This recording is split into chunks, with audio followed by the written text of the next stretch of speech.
여러분은 지금 우리가 살고 있는 이 사회 혹은 이 국가 어떻게 평가하고 있습니까? 평안하고 행복하고 건전하고 정의로운 옳은 사회다. 아니면 아주 불안하고 행복하지 못한 무질서한 사회다. 1점부터 100점까지 점수를 매겨본다면 여러분은 몇 점 정도를 주실 수 있겠습니까? 점수를 얘기하지 마세요. 속으로만 생각하세요. 그걸 입 밖으로 끄집어내면 논쟁을 해야 되니까 그건 집에 가서 나중에 하십시오.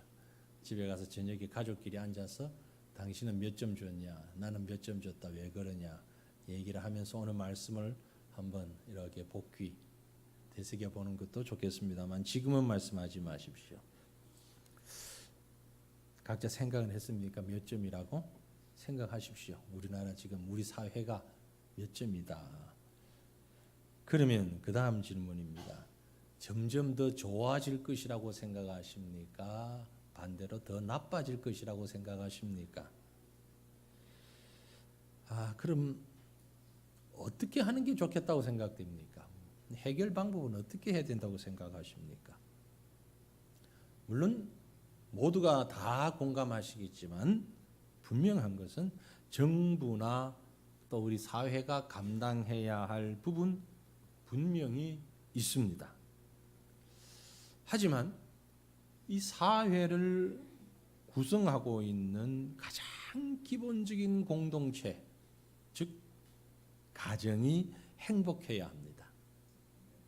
혹 어떤 분들은요, 사회의 가장 기본적인 공동체가 가정이 아니고 개인이라고 생각하는 분들이 있어요. 특별히 젊은이들 가운데 일부러 나는 평생 혼자 살겠다, 독신주의자인 것처럼 생각하는 사람들은 마음에 그런 게 깔려 있습니다. 개인이 사회의 기본적인 구성 요소다. 그래서 개인이 행복하면 된다. 그렇지 않습니다. 잘못된 생각이십니다. 성경적으로 볼 때 그것은 매우 잘못된 생각입니다. 성경은 개인이 사회의 기본 요소라고 말하지 않고 가정이 사회의 기본 요소라고 우리에게 가르쳐주고 있습니다. 왜 그런 말씀을 드릴 수 있는 거 아닙니까? 하나님이 세상을 창조하실 때 처음 세상을 다 창조하시고 6일 동안 창조하셨잖아요. 매일마다 하나 만들고 그때마다 주님이 하신 말씀이 뭐죠? 좋다, 멋있다, 좋았어, 보시기에 좋았더라. 뭘 하나 만드시고 나면은 좋아, 멋있어. 근데 딱 한 가지를 만들고는 그렇게 말씀하지 않았습니다. 혼자 있는 걸 보니 좋지 않다. 뭘 만들고? 사람을 만드시고. 아담을 만드시고 난 다음부터는 아담이 혼자 있는 게 보기에 좋지 않으셨다고 했어요. 그래서 하나님이 아담을 잠들게 하시고 갈비뼈를 떼어 하와를 만드셨습니다. 그리고 그때 하나님이 맞아, 이거야, 좋아, 역시 사람은 둘이 있어야 돼, 가정을 이루어야 돼. 그 말씀에 가정이라는 말씀은 없습니다만 내용상 그렇습니다. 창세기 1장 27절에서 31절 말씀인데요, 잘 아는 말씀입니다. 하나님이 자기 형상 곧 하나님의 형상대로 사람을 창조하시되 남자와 여자를 창조하시고 하나님이 그들에게 복을 주시며 하나님이 그들에게 이르시되 생육하고 번성하여 땅에 충만하라, 땅을 정복하라, 바다의 물고기와 하늘의 새와 땅에 움직이는 모든 생물을 다스리라 하시니라. 하나님이 이르시되 내가 온 지면에 씨 맺는 모든 채소와 씨 가진 열매 맺는 모든 나무를 너희에게 주노니 너희의 먹을거리가 되리라. 또 땅의 모든 짐승과 하늘의 모든 새와 생명이 있어 땅에 기는 모든 것으로 내가 모든 푸른 풀을 먹을거리로 주노라 하시니 그대로 되니라. 하나님이 지으신 그 모든 것을 보시니 보시기에 심히 좋았더라. 저녁이 되고 아침이 되니 이는 6째 날이니라. 종합적으로 심히 좋았더라. 결국 우리가 행복하기 위해서는 개인이 아니라 가정이 먼저 행복해야 하고, 가정이 행복하면 개인도, 사회도, 국가도 행복해진다, 그런 얘기죠. 그게 성경적 행복의 원리입니다. 그래서 사회 구성의 가장 기본적인 요소는 개인이 아니고 가정이다 라는 거죠. 미국의 링컨 대통령 다음으로 존경받는 대통령이 프랭클린 루즈벨트 대통령입니다. 종종 제가 이 말씀을 하는데, 루즈벨트가 대통령이 되기 전에 6남매를 낳아서 부부가 키웠다 그럽니다. 6남매. 그런데 이 루즈벨트가 태어나면서부터 소아마비 증상을 가지고 있었고, 점차 그것이 악화되어서 더 이상 스스로 걸을 수 없는 상태가 되고 휠체어를 타야만 움직일 수 있는 상황까지 되었습니다. 그때 루즈벨트의 처가집에서 아내 엘레나를 향하여서 그런 얘기를 합니다. 얘야, 저런 남편과 살면서 어떻게 6남매 다 키울래? 그만 헤어져.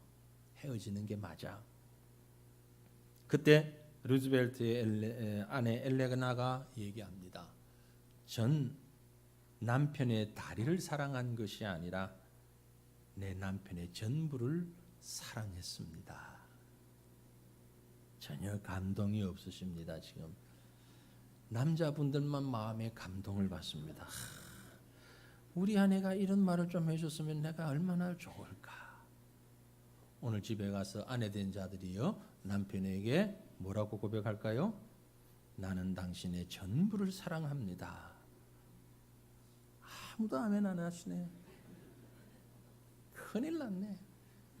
스위트홈을 만들자고 지금 설교를 하려고 하는데, 여러분의 가정은 스위트홈이 아니고 샤워홈, 아주 시끄러운 가정이 되기를 원합니까? 스위트홈 되기를 원하신다면 아멘 하십시오. 나는 당신의 전부를 사랑합니다. 아멘이 영 힘이 없어. 이렇게 힘이 없어. 남자보단 여자가 아멘을 해야 되는데 여자분이 훨씬 많은데, 지금 여기 남자들은 웃고만 계시고 아멘 해, 그래 해야지 그러는데, 여자분들은 아멘을 안 하시고 계시. 나는 당신의 모든 것을 사랑합니다. 사람이 성공하는 가장 중요한 요인 중에 하나는 바로 그렇게 해서 만들어지는 가정입니다. 하나님은요, 하나님의 형상을 따라 지으신 우리가, 저와 여러분이 행복하게 살기 원하십니다. 그럼 여러분 가정은 행복하십니까? 어떻습니까? 여러분은 지금 행복하십니까? 여러분 가정은 행복하시나요? 여기서 아주 중요한 질문을 하나 더 곁질문을 하게 됩니다. 행복이 뭔데요? 뭘 기준으로 행복 불행을 얘기할 수 있습니까? 어떻게 해야 행복하다고 말할 수 있죠? 사실 가장 중요한 질문입니다. 그래서 오늘 이 질문에 대한 명확한 답을 본문 시편 127편에서 찾아보고자 하는 것입니다. 여러분 성경 보십시오. 시편 127편 보시면 1절을 시작하기 전에 맨 위에 괄호 안에, 혹 어떤 성경은 파란색으로 뭐라고 적혀져 있습니까? 솔로몬의 시 곧 성전에 올라가는 노래. 이 시를 누가 지었다는 말이죠? 솔로몬이 지었단 말입니다. 솔로몬은 어떤 사람입니까? 매우 지혜로운 사람이고 또 동시에 대단한 부귀영화를 누렸던 사람입니다. 그죠? 그때 당시는 물론이고 이후에도 정말 대단한 부귀영화를 누렸던, 권력과 모든 걸 누렸던 사람이 솔로몬입니다. 그 솔로몬이 고백하며 지은 시가 바로 이 시입니다. 가장 행복한 것이 뭐냐? 돈이냐? 권력이냐? 아니다. 행복한 가정은 이렇게 이루어지는 것이다. 본문이 두 가지를 얘기하는데 꼭 기억하십시오. 첫 번째가 뭡니까? 하나님이 지켜주시는 가정입니다. 사랑하는 성도들이여, 여러분 가정의 주인이 하나님 되시기를 바랍니다. 그래야 행복합니다. 그래야 행복한 가정이에요. 본문 1절 봅니다. 여호와께서 집을 세우지 아니하시면 세우는 자의 수고가 헛되며 여호와께서 성을 지키지 아니하시면 파수꾼의 깨어 있음이 헛되도다. 물론 여기 세운다는 얘기가 빌딩을 컨스트럭션 세운다, 빌딩을 만든다라는 그런 의미는 아니에요. 가정을 세운다라는 얘기입니다. 그러나 솔로몬으로서는 그 의미를 많이 가지고 지금 얘기하는 거예요. 마치 빌딩을 세우는 것처럼 하나님께서 우리 가정을 세워주셔야만 한다. 솔로몬은 건축에 상당한 관심을 가지고 그의 왕위를 누리는 동안에 건축을 좀 길게 했습니다. 여러분은 아니실지 모르지만 저는 지금 예배당 건축을 3년 했습니다. 머릿속에서 계속 이제 4년째 건축하고 있습니다. 머릿속에서 복도 하나까지 지금 계속 생각하고 있는데, 솔로몬은 즉위해서 20년 건축을 했습니다. 하나님의 성전 건축하는데 7년, 왕궁 건축하는데 13년, 20년 동안 건축을 해왔어요. 물론 본인이 직접 벽돌을 찍고 뭐 한 건 아니지만 구상하고 생각하고 계획하고 말하고 하는 일을 했다 이 말이에요. 그러면서 그가 고백하기를 가정이라고 하는 것은 이렇게 벽돌을 세운다고 되는 것이 아니라 하나님이 세우셔야 하는 것이다.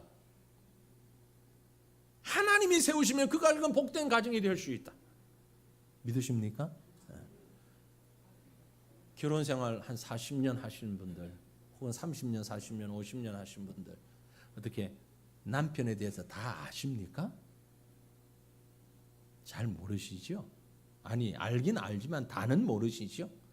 그렇지? 남자분들 아내에 대해서 다 알고 계십니까? 다는 모르시죠? 그렇다고 불행합니까? 우리가 다 알아야 행복합니까? 아닙니다. 아니에요.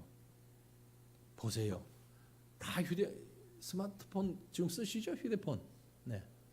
여러분 여기에 있는 기능을 다 100% 활용하십니까? 어떤 기능이 있는지 아십니까, 여러분?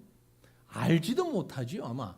거의 대부분은. 근데 왜 그렇게 비싼 돈 주고 비싼 스마트폰 사서 통화만 할 거면서, 여기에는 통화만 하는 정도가 아니고 우리가 상상을 초월할 만큼 대단한 기능들이 많이 있거든요. 운전하시면서 핸들 붙잡고 운전하시면서 말로서 상대방에게 문자 보내보셨어요? 그런 게 돼요? 돼요, 여기에.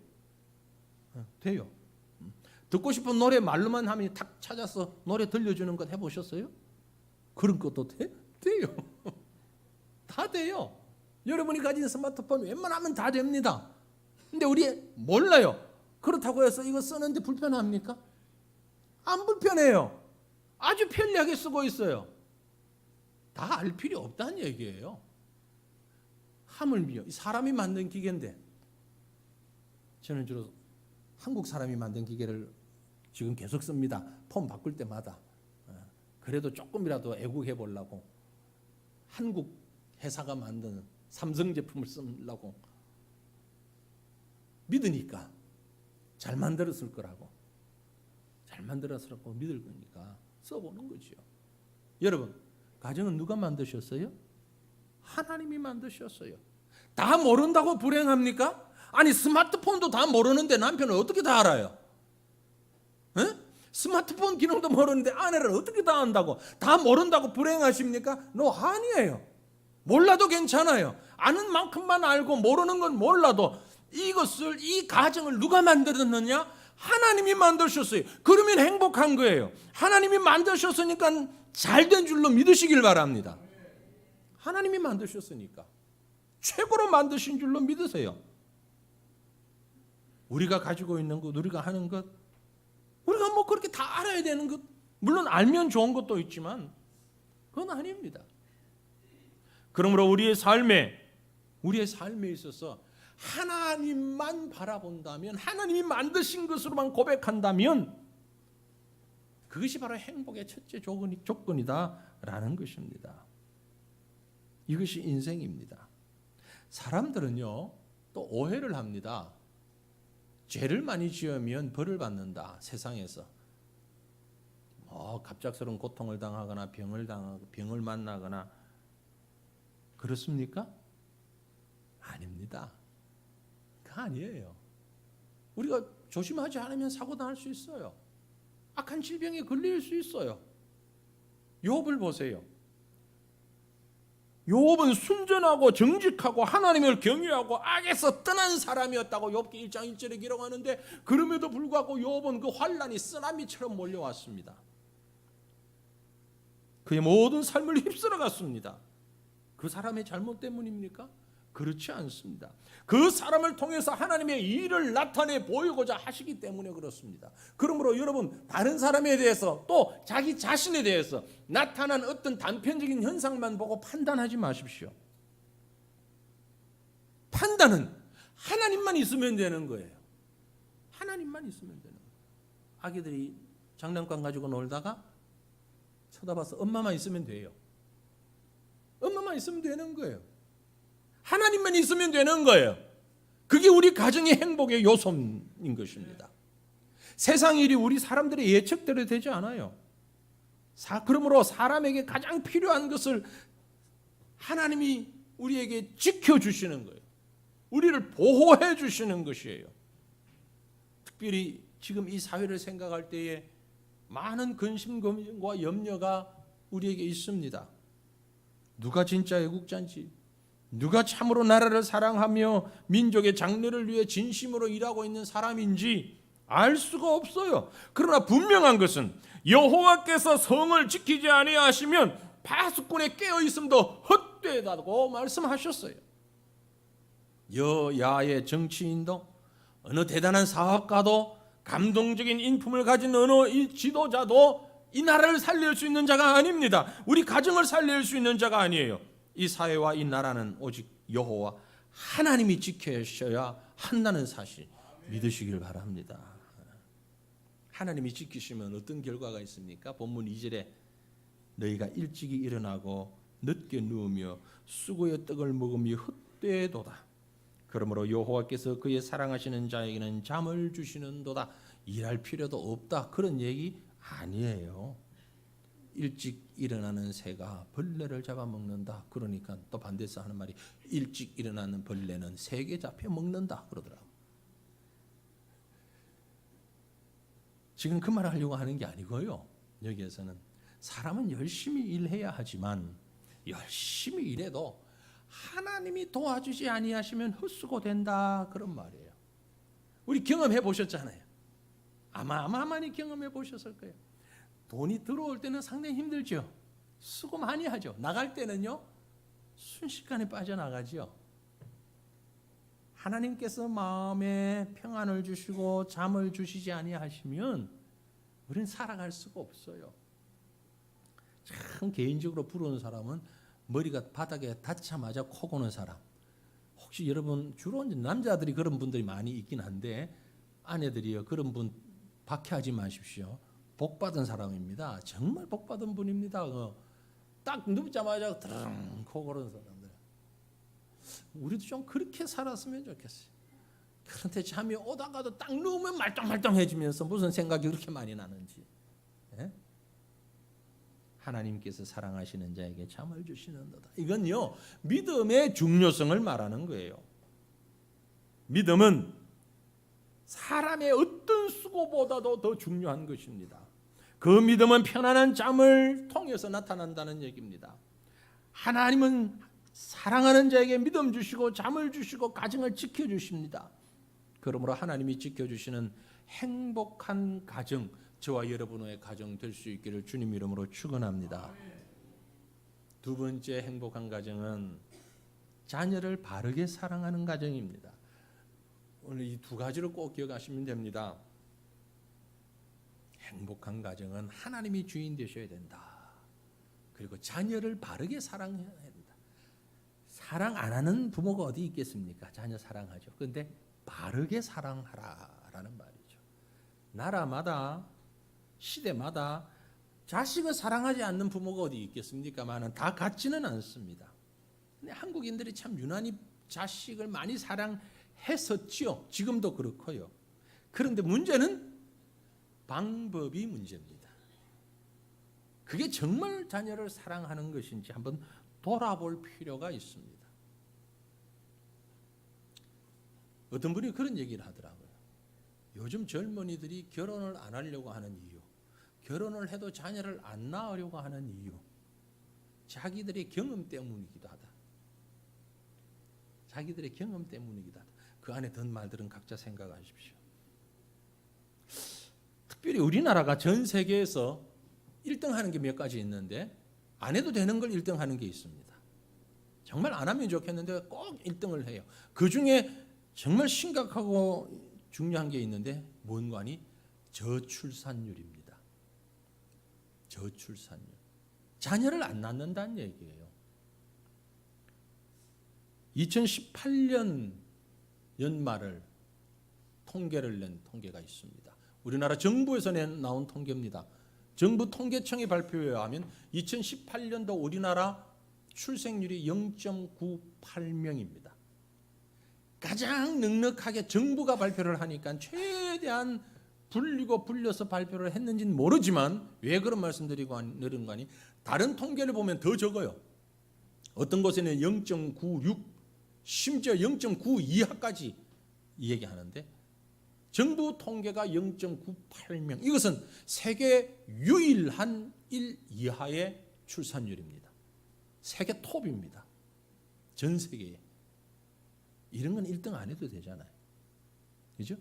가장 자녀를 적게 낳는 나라가 되어버렸다는 말입니다. 이유가 뭘까요? 그 이유가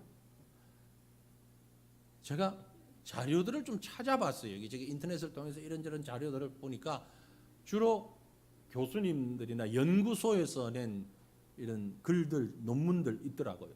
한 두세 개를 봤습니다. 두세 개를 쭉 보는데 결론이 딱 내려지는데 결론이 뭔가 하니까 경제적 부담.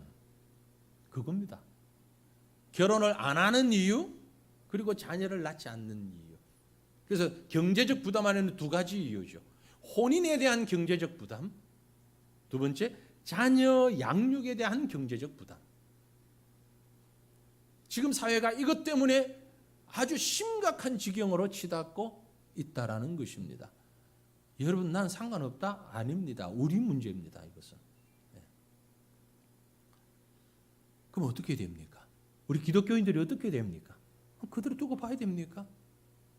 성경적으로 살아야죠. 성경적으로 산다면 이 두 가지를 해결해야죠. 어떻게 해요? 물론 돈을 많이 벌면 좋겠죠. 그러나 그게 마음대로 됩니까? 또 그게 답입니까? 아니에요. 더 근본적인 답은 혼인에 대한 경제적인 부담을 덜어야 됩니다. 왜 남들하고 똑같이 해야만 된다고 생각하십니까?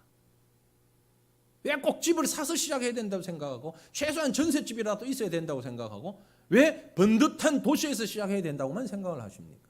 왜 월세방은 안 됩니까? 왜 지방은 안 됩니까? 왜 작은 집은 안 됩니까?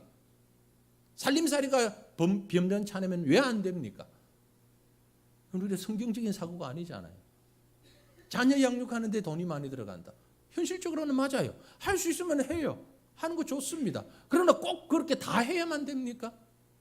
뭐 아이를 예술종합학교 원장 만들 일이 있습니까? 피아노 학원, 미술 학원, 조각 학원에, 글짓기 학원에, 웅변 학원에, 뭐 또 심지어 줄넘기 학원에, 무슨 학원에, 학원은 7개, 8개. 그게 답입니까? 할 수 있으면 할 수 있어요. 해도 돼요. 그게 잘못된 거 아닙니다. 그러나 다 그렇게 해야 됩니까? 아니잖아요. 꼭 그렇게 해야 되는 건 아니잖아요. 근데 거기에서 왜 자유롭지를 못합니까? 이게 자유로워져야 기독교적 자녀관을 가질 수 있는 거죠. 세상 사람하고 똑같이 해야 된다. 아닙니다.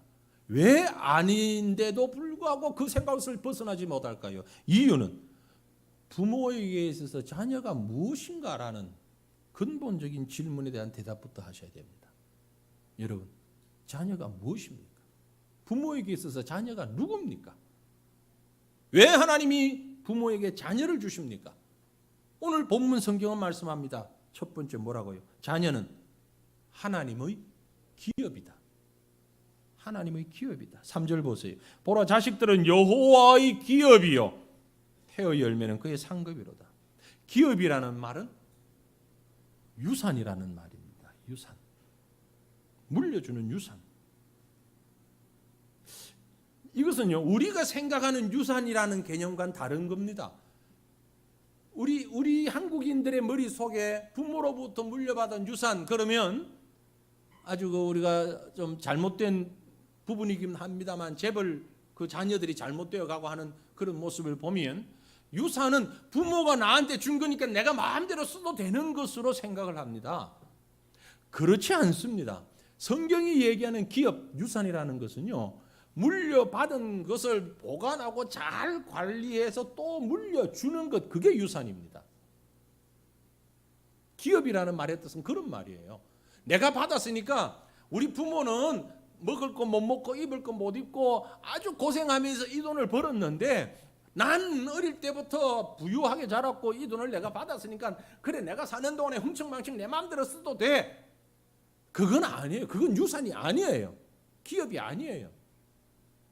이스라엘 백성들이 가지고 있는 개념은 원래 그렇습니다. 그래서요, 이스라엘 백성들은 땅은 파는 게 아니었습니다. 땅을 사고 팔고 하는 물품이 아니었어요. 원래 12지파에게 분배된 땅을 각 가정에 분배를 했고 그 분배된 땅을 아버지로부터 물려받아서 생활을 하다가 자녀에게 그 땅을 주는 거예요. 그래서 땅은 다른 사람에게 파는 게 아니란 말이에요. 성경적으로 볼 때. 네? 땅은 개인의 소유가 아니고 하나님의 소유이기 때문에. 그러다가 살다 보면 어쩔 수 없이 너무너무 힘들어서 돈이 필요해서 땅을 파는 경우가 있잖아요. 용납했어요. 땅을 팔아요. 그러나 희년이 되면 그 땅을 다시 돌려줘요. 원주인에게로. 제가 이 사람에게 땅을 샀는데 다른 제3의 인물에게 이 땅을 팔 수가 없어요. 이 땅은 반드시 원래 주인이 어느 때든지 돈을 가지고 와서 그 땅을 다시 돌려주시오. 그러면 줘야 되는 거예요. 그게 기업이에요. 그게 유산이에요.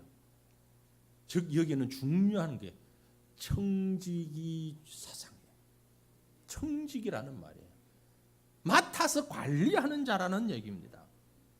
여러분, 우리가 자녀를 생각할 때도 이런 청지기 의식을 가져야 합니다. 흔히들 자녀를 내 성을 딴 우리 집안의 내 소유물로 생각하기가 쉬운데 착각이십니다. 그래서 자녀를 통해 자기 만족을 얻고 싶은 거예요. 야, 이놈아, 내가 영어를 못했으니까 너라도 영어를 해. 내가 이걸 하고 싶었는데 못했으니까 넌 이걸 해야지. 왜 부모의 이루지 못한 꿈을 자녀를 통해서 이루려고 하십니까? 그건 부모가 할 수 있는 권한이 아닙니다. 그러기 위해서 자녀를 여러분 가정에 주시지 않으셨어요. 자기 목적을 이루려고 하지 마십시오. 내 것이 아닙니다.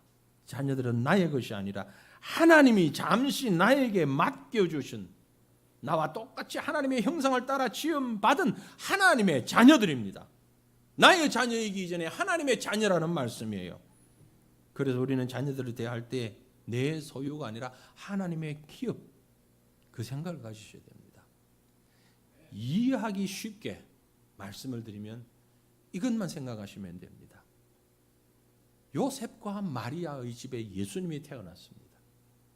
요셉과 마리아는 처음부터 예수님 누군 줄 알았어요? 하나님의 아들이에요. 그죠? 하나님의 아들이 성령으로 잉태됐어요. 그래서 부모로서의 역할을 최대한 다하지만 내 자녀가 아니에요. 하나님의 아들이에요.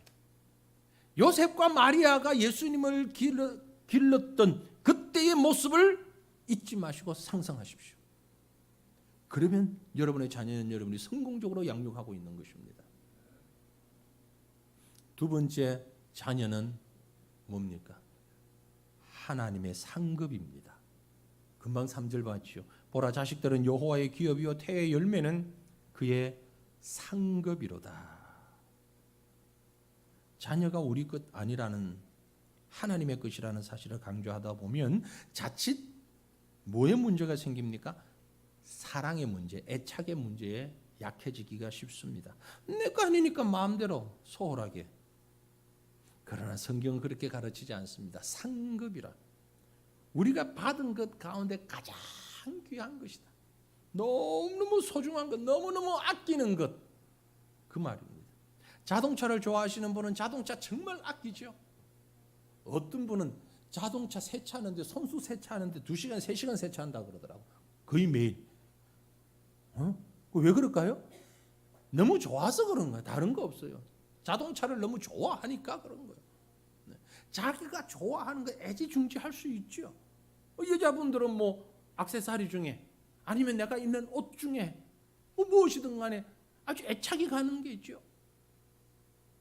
하나님이 우리에게 주신 게 많습니다. 생명이 있고 사회적인 환경이 있고 건강이 있고 물질이 있고 뭐 친구도 있고 가족도 있고 다 있는데 그 중에서 가장 귀한 게 뭐냐?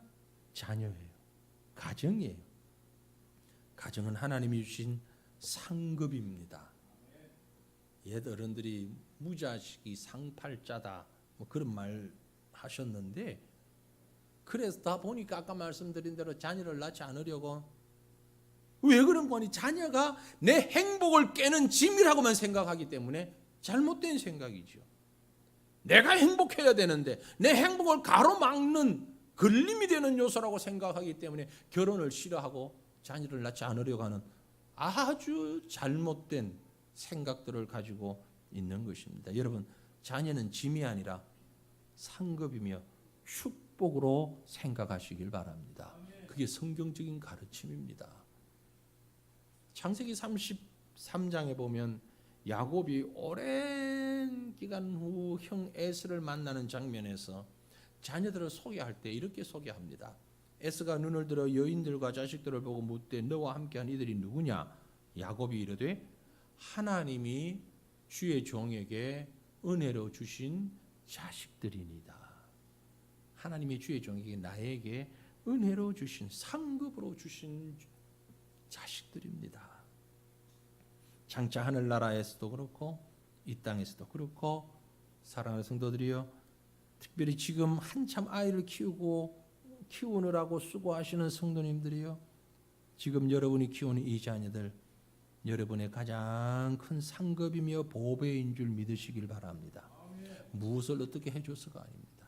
이미 자녀를 다 성장시키신 분들이요, 여러분의 자녀가 여러분에게 용돈을 많이 주든 안 주든 무엇을 하든 아니하든 그 자녀는 바로 여러분의 상급인 줄로 믿으시길 바랍니다.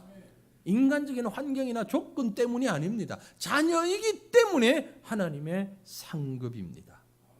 마지막으로 자녀는 장사의 수중의 화살과 같다라고 말씀했습니다. 본문 4절 5절 보니 젊은 자의 자식은 장사의 수중의 화살 같으니 이것이 그의 화살통에 가득한 자는 복되도다 그랬어요. 옛날엔 전쟁을 활을 쏘면서 많이 했지요. 요즘으로 말하면 총알, 실탄 그런 얘기입니다. 자녀는 화살을 통해 가득한 화살과 같다. 자녀가 많은 것이 복되다라는 말입니다. 많으면 힘들고 경제적으로 어렵기도 하겠지만 그러나 그 자녀의 힘으로 얻는 게 많다라는 뜻입니다. 하나님은 우리에게 가장 좋은 복을 주시기를 원합니다. 그러므로 이 말씀에 대해서도 믿으시길 바랍니다. 자녀가 화살통에 있는 가득한 화살처럼 복이라는 것 사실. 최고의 복은 하나님의 말씀에 순종하고 하나님이 기뻐하시는 일을 행할 때에 주어지는 것입니다. 하나님 말씀에 순종하는 것입니다. 혹시 여러분의 자녀 가운데 혹은 지금 이 자리에 있는 우리 젊은 분들 가운데 결혼의 불필요성을 생각하는 분이 있다면 속히 생각을 되돌리십시오. 그것은 하나님의 명령에 불순종하는 것입니다. 혹시 여러분이 스스로 자의를 가지고 우리는 아이를 낳지 않을 거야, 우리는 그걸 전제로 결혼했어 라는 부부가 있다면 이 자리에서 속히 회개하십시오. 그건 하나님의 뜻이 아닙니다. 난 하나만 낳고 말 거야, 그것도 아닙니다. 왜요? 하나님의 명령에 불복종하는 것이기 때문에 그렇습니다.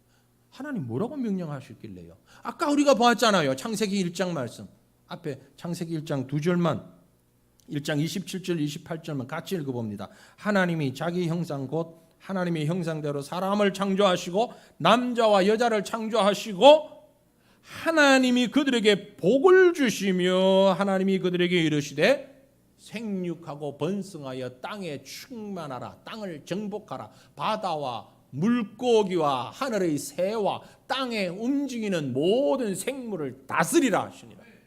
하나님이 주신 복이 뭐라고요? 생육하고 번성하여 땅에 충만하라. 땅을 정복하라. 이게 하나님이 주신 복이라고요. 이 놀라운 하나님의 복을 인위적으로 자의적으로 거부하지 않기를 바랍니다. 사실 우리 가운데는 많은 분들이 이 복을 누리고 싶지만, 그래서 믿음으로 자녀를 기다리지만 육체적으로 자녀가 태어나지 않는 안타까운 가정들도 많이 있습니다. 여기는 특별한 하나님의 섭리와 계획하심이 있음을 믿기에 인내하며 더 큰 하나님의 위로와 축복이 있을 줄로 믿습니다. 지금 판단하지 마십시오. 사람의 짧은 소견으로 판단하고 낙심하지 않기를 바랍니다. 다만 본문이 말씀하시는 바 일반적인 상황에서 젊은 자의 자식은 장사의 수중에 화살과 같다. 근데 여러분 중에 잊지 마셔야 될 게 한 가지 있습니다. 화살은요, 처음 쏘는 사람의 방향 따라 날아가게 되어 있습니다. 저 혼자 가지 않습니다.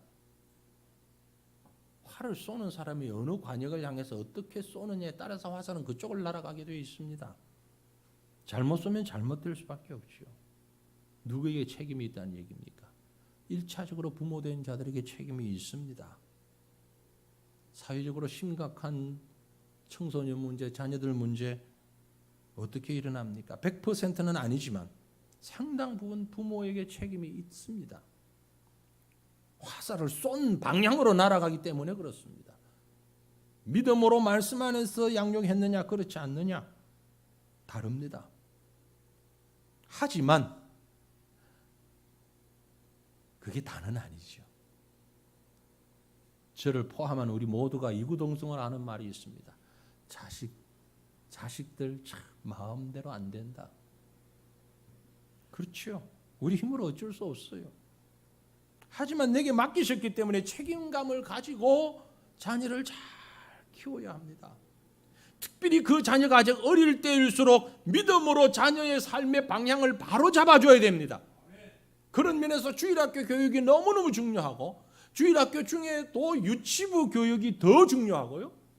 저는 하루라도 속히 유치부와 영아부를 분리해서 영아부 교육부터 시켜야 된다고 생각을 합니다.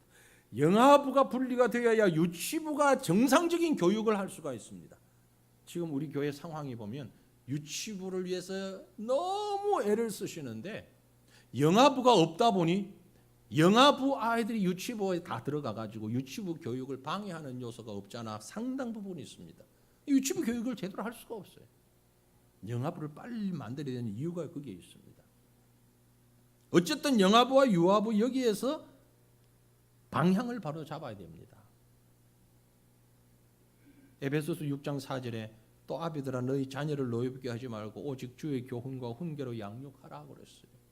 잠언 22장 6절에 마땅히 행할 길을 아이에게 가르치라 그리하면 늙어도 그것을 떠나지 아니하리라 말씀하셨어요. 이 말씀들을 꼭 기억하시길 바랍니다. 그래서 행복하고 아름다운 가정을 이루어가는 우리 가정들이 되기를 간절히 소망합니다. 그런데 이미 장성했거나 이미 웬만큼 성장한 자녀들이 있는 가정, 그런 가정들 어떻게 합니까? 이미 다 컸는데 부모의 힘으로 어떻게 감당하기 어려운 자녀, 힘겨워하는 부모들도 있는데 어떻게 해야 합니까? 포기하지 마십시오. 낙심하지 마십시오. 아직 끝이 아닙니다. 사울이 바울 된 것 청년기가 훌쩍 지난 이후였습니다. 유명한 톨스토이는 젊은 시절에 성적인 쾌락에 빠져가지고 아주 방탕한 생활을 하다가 50이 넘은 나이에 인격적으로 예수님 만나고 세계적인 문호가 되었습니다. 초기 기독교 역사에 보면 어거스틴이라는 사람이 있습니다. 어릴 때는 가정에서 잘 자라다가 16살 때 학업보다는 정욕에 이끌려서 요즘 말로 얘기한 비행 청소년, 쾌락 추구하며 나쁜 아이들과 어울려 다니는 초대 중2의 무서운 질병에 걸렸던 사람이 어거스틴입니다. 온갖 범죄를 다 저질렀습니다. 청년기에 들면서는 많이 교락하는 이단에 빠져가지고요 젊음을 보냈습니다. 19세부터 28세까지는 남들을 속이는 정욕의 범죄자로 사기꾼의 삶을 살았습니다. 그러다가 32살에 비로소 하나님 앞에 꼬꾸라지고 33살에 세례를 받습니다. 그 어거스틴이 지금 우리가 가지고 있는 신학적인 체계를 정립시킨 사람이 되었습니다. 어떻게 그런 일이 일어날 수 있었습니까? 32살에 주님을 만날 때 바로 그때까지 어머니 모니카의 눈물의 기도가 있었습니다. 아들이 그렇게 방황하고 있지만 그 어머니는 한시도 기도의 끈을 놓지 않았습니다. 아들을 위해서. 삶의 종착점은 우리가 정하는 게 아닙니다. 저 아들은 텄어. 저 딸은 쟤는 이제 끝났어. 아닙니다. 하나님이 이끄십니다. 그 종착의 때와 방법 하나님이 하십니다. 다만 우리에게 주어진 가정과 자녀를 통하여서 영적 축복과 책임을 바르게 인식하고 이 땅에 사는 동안 하나님과 함께 그리고 하나님 앞에서 참으로 행복한 가정을 이루어야 할 책임이 저와 여러분에게 있다는 것입니다. 우리 가정이 행복하면 이 사회는, 이 나라는 행복하게 되어 있습니다. 우리 교회도 행복하게 되어 있습니다. 우리 가정이 행복할 때에 행복한 가정, 행복한 교회, 행복한 사회 이루어가는 저와 여러분이 될 수 있기를 주님 이름으로 축원합니다. 우리 함께 기도하겠습니다. 말씀을 생각하시면서 통성으로 기도하실 때 우리 각자의 가정들을 위하여서 가정을 주신 하나님 앞에 그리고 그 가정을 이루어 가시는 하나님의 손길에 맡기면서 하나님이 주인 되는 가정 되게 하옵소서. 자녀를 바르게 사랑할 수 있는 바른 믿음의 사랑을 우리에게 주옵소서. 간절한 마음으로 통성으로 기도하십시오.